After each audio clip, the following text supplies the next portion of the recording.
2 February 2026 को नांदेड़ में महाराष्ट्र नवनिर्माण सेना के नेतृत्व में किनवट के महावितरण ठेकेदार और स्थानीय विद्युत कर्मचारियों के न्यायपूर्ण मांगों को लेकर महावितरण परिमंडल कार्यालय के सामने ढोल बजाओ आंदोलन आयोजित किया गया। इस आंदोलन का नेतृत्व मनसे के जिलाध्यक्ष मोंटी सिंह जहागीरदार ने किया। आंदोलन में जिला उपाध्यक्ष नितिन मोहरे और उनके सहयोगी समेत भारी मात्रा में महावितरण ठेकेदार और कर्मचारी शामिल हुए। आंदोलन में कर्मचारियों ने पुराने ठेकेदारों को तत्काल नियुक्त करने, वेतन सीधे बैंक खातों में देने, कामों की त्वरित जांच कराने, गैर हाजिरी और वेतन गड़बड़ी के मामले में ठेकेदार व अधिकारियों के खिलाफ कार्रवाई करने, दोषी ठेकेदार को काली सूची में डालने और पिछले 3 महीनों के बकाया वेतन का भुगतान कराने की मांग की।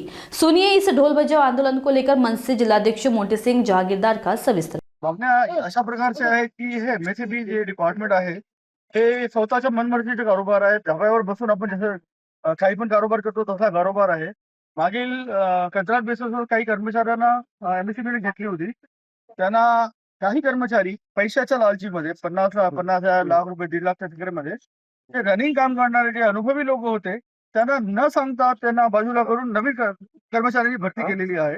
त्यांच्या विरोधात काही कर्मचारी त्यांना पगार येतो 20,000 रुपये आणि त्यांचे जे कंत्राट बेसिसवर ज्यांनी भरती केली ते देता यांना 8,000 रुपये। म्हणजे त्या पूर्ण कंत्राटदाराला मोठे करणारे हे एमएससीबीचे अभियंता आहेत। एक खूप मोठा युनिट आहे। सगळा भ्रष्ट कारोबार चालू आहे। मोठे मोठे जे अभियंता आहेत ते गुत्तेदारामध्ये परेशान आहे। पोचके 5,000 गुत्तेदार आहेत त्यामध्ये खुश आहेत। अशा प्रकारची मागणी महाराष्ट्र नवनिर्माण सेनेने सांगितलं होतं की मी त्या कंत्राटदाराला बोललो तर तो म्हणतोय की आता 2 कॉन्ट्रॅक्ट झाले, अर्धा कॉन्ट्रॅक्ट औरंगाबादला द्या। म्हणजे मनमर्जी कोणताही कॉन्ट्रॅक्ट बेसिसवर म्हणजे नवीन निघाला नाही, त्याने डिवाइड पण करून घेतला। संभाजीनगरचा एखादा कंत्राटदार असेल तर त्याला किनवटची परिस्थिती काय माहित होईल। या सर्व गोष्टीचा पाठपुरावा आमचे तालुकाध्यक्ष नितिन मोहरे यांनी पूर्ण घेतलेला आहे आणि आम्ही 8 दिवसापूर्वी आंदोलनाचा इशारा दिला होता। त्या हिशोबाने आम्ही एमएससीबीचे कुठेतरी कान बंद बहिरे झालेले त्यांची कान उघडण्यासाठी हे ढोल बजाव आंदोलन व जे सर्कस या लोकांची चालू आहे त्या हिशोबाने त्यांना हे उत्तर दिलेलं आहे। आम्ही मागणी नाही मान्य झाल्यानंतर त्याचा तीव्र आंदोलन महाराष्ट्र नवनिर्माण सेना करणार। त्याची पूर्ण जबाबदारी त्या अभियंत्याचीच राहील ज्या लोकांनी हे बोगस कारभार केलेला आहे। ते लोक 3 महिन्यापासून त्यांचे उदरनिर्वाह या नोकरीवर होता, ते नोकरीवर नाहीये म्हणून त्यांचे उदरनिर्वाह खायचे राहायचे वांदे त्या लोकांचे। त्यांना कोणी अधिकार दिला या सगळ्या गोष्टी करायचं? शासनाची नियमावली बाजूला ठेवून तुम्ही तुमच्या मनमर्जीचे कारोबार करता। मोंटी भाऊ यांच्या नेतृत्वाखाली जो आम्ही आज आंदोलन उभा केलेलं आहे नांदेडमध्ये, नांदेड जिल्ह्यामध्ये 250 कंत्राटी कामगार आहे आणि त्या कंत्राटावर कामगारांना त्यांना 18,000 रुपये पगार द्यायचं ठरलेलं असताना सुद्धा ते 10,000 8,000 वर त्यांना म्हणजे अर्धी पगार देत आहेत।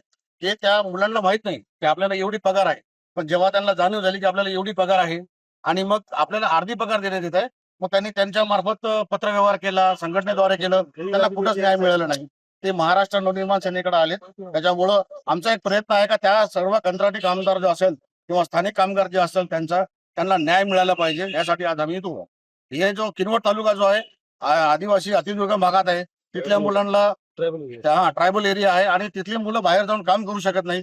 त्यांना स्थानिकला कुठेतरी चांगली नोकरी मिळत आहे म्हणून ते करत आहेत आणि त्यामध्येही ते अधिकारी आपला हेतू साध्य करत आहेत। कंत्राटदार आणि अभियंते हे दोन्ही मिळून आहे। आम्ही ज्यावेळेला इथले अभियंते आहेत माने म्हणून आम्ही त्यांच्याशी भेटीगाठी केल्या। त्यांनी आम्हाला सांगितलं की भ्रष्टाचार हा चालत असतो, हा त्यांचा आळ होता आणि आम्ही सांगितलं त्यांना की 3-3 महिन्यापासून राबून घेतल्या जाते, 24-24 तास ड्युटी केल्या जाते, त्यांना पगार दिला जात नाही।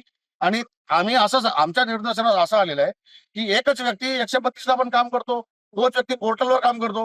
काही मुलं पोर्टलवर आहेत, काही मुलं जे कामाचेच नाहीत ते पोर्टलवर आहेत, जे मुलं कामावरच नाहीत त्यांची सरळ पगार घेतल्या जाते। असा खूप मोठा याच्यामध्ये भ्रष्टाचार चालू आहे। त्या कंत्राटदारांनी कामगारांसाठी आज आम्ही इथं उभं टाकून आहोत। तरी आज त्यांनी गेट बंद केलेला आहे। आम्ही त्यांना 15 दिवसापूर्वी सांगितलं होतं का हे त्यांच्या बाजूने तुम्ही उभं टाकून त्यांना न्याय देण्याचा प्रयत्न करावा, पण ते असं आज होताना दिसत नाही। या उपरी जर आज आमच्या आंदोलनाला त्यांनी यश येऊ दिलं नाही, त्यांचा मनसुबा आम्ही उधळून लावू। आज आम्ही बाहेरून आंदोलन करत आहोत। आज आम्ही पूर्ण ह्याच्यानंतरचं जे आंदोलन आहे त्यांच्या पूर्ण कार्यालयाला आम्ही घेराव